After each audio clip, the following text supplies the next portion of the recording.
You could spend $70 on a single AAA game, or you could spend $50 on the most over-engineered game console ever made, the PlayStation 3. But this right here just isn't any PlayStation 3, mind you. This is also a PlayStation 2 and a PlayStation 1. No matter what disc you throw in this thing, it's going to work thanks to having the previous generation's hardware soldered onto the motherboard. It's also Sony's first real HD console sporting proprietary next-gen graphics technology that every developer loved, as well as an HDMI out for the first time ever. Too bad my HDMI port doesn't work because this console right here has seen some things. I bought this thing from a storage unit flipper also at nighttime down this sketchy 2-mile isolated dirt road with one trailer at the end of it, and judging by the crack here in the front and the fact that the top cover can be removed despite the fact that the security screw that's supposed to hold that on was never removed, it's probably safe to say that this thing was dropped around similar to how I was as a baby. But thanks to the PS3 still supporting standard AV and component inputs right here, I got this little component to HDMI converter,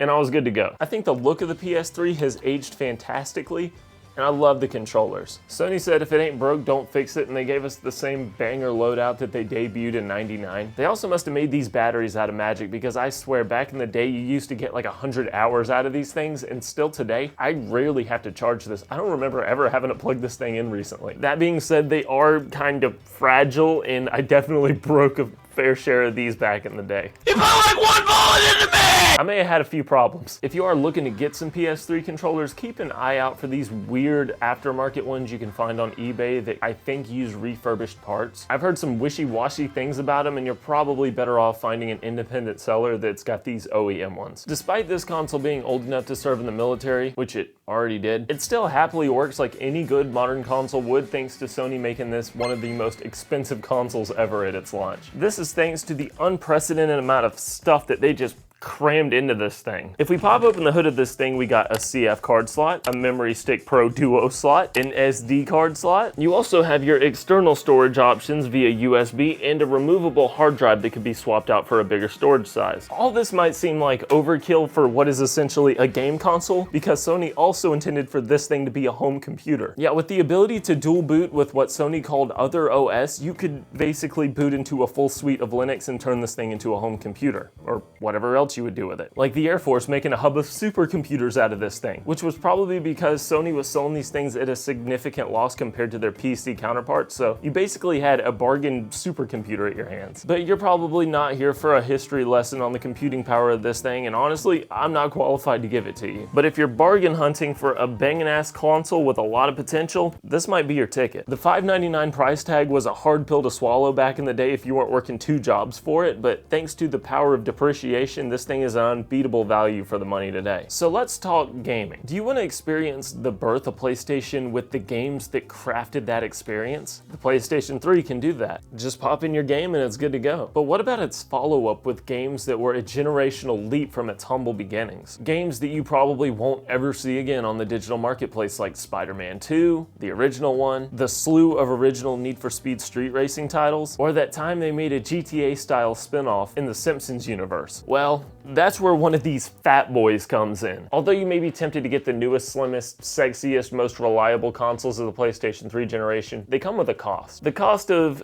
cutting out the PS2 hardware. Now, fat models aren't exempt from this either, but if you see 4 USB ports on the front, that's the one you want. There's a few differences between the backwards compatible models regarding which ones are full hardware emulation, like the launch model that I have right here, and some of the later ones that used partial software emulation for the PlayStation 2, but by and large, it probably won't be an issue for you. In the case of my launch model that uses full hardware emulation, it's going to run PlayStation 2 games basically 1-to-1 with how it would with real hardware, for better or for worse. While the models with partial emulation may actually produce a sharper image, but also may have some compatibility issues. There's a great video from King Ray that breaks down every single difference that you would want to know about the different backwards compatible models that I'll link in the description if you're interested. But if those two massive libraries weren't enough for you, you of course have the entire PlayStation 3 catalog at your disposal. disposal. This includes obscure classics like the Twisted Metal 2012 reboot or the Mario Kart Killer Mod Nation Racers, both of which I made videos on that you should definitely go check out after this, as well as more familiar games like The Last of Us and GTA 5. Yeah, that game came out over a decade ago now. By the way, this is the only way you can play a lot of these PS3 titles